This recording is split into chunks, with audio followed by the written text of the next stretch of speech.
Hello बच्चों, let's see the question. So the question says the radius of the following orbits are double as that of the first Bohr orbit of hydrogen atom. Option A helium plus n is equal to 2. Option B n is equal to 2 for barium plus 3. Option C n is equal to 4 plus oxygen plus 7. And option D n is equal to 3 for carbon plus 5. So इस question में हमको क्या करना है, ये जो चार option या चार स्पीसीज हमको गिवन है, इसके किस किस केस में जो radius of the first Bohr orbit है वो हाइड्रोजन के या फिर जो गिवन ऑर्बिट है उसका रेडियस हाइड्रोजन का फर्स्ट बोर ऑर्बिट के रेडियस का डबल होगा। तो चलिए सबसे पहले देखते हैं इस क्वेश्चन का की कॉन्सेप्ट क्या है। सो इस क्वेश्चन का की कॉन्सेप्ट है बोर्स थ्योरी। अभी देखिए radius of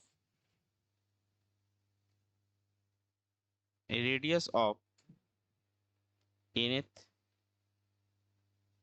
Bohr orbit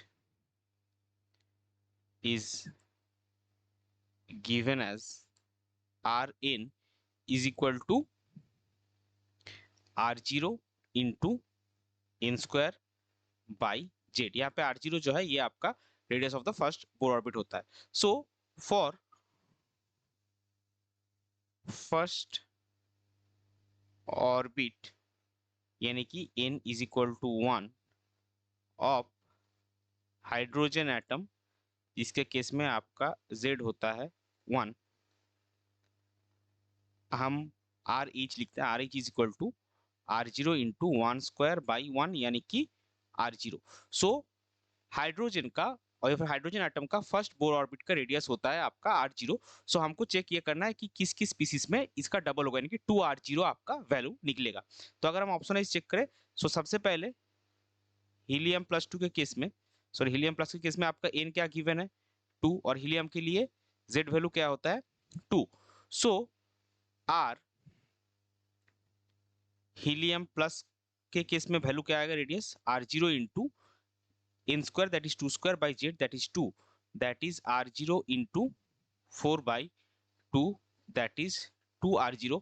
so helium plus के n इज इक्वल टू 2 के केस में आपका रेडियस जो है वो हाइड्रोजन एटम का फर्स्ट बोर ऑर्बिट का डबल होगा 2R0 निकला। अभी बी में देखते हैं, बी में आपका है बेरिलियम प्लस 3, इसका n क्या गिवन है 2, इसका बेरिलियम का z होता है आपका 4। सो आर बेरिलियम प्लस 3 अगर हम लिखेंगे, R beryllium plus 3 is equal to R0 into n square यानी कि 2 स्क्वायर बाई जेड यानी कि 4। So R0 into 4 by 4 that is आपका आएगा R0। सो ये डबल नहीं हो, ये R0 इक्वल हो गया।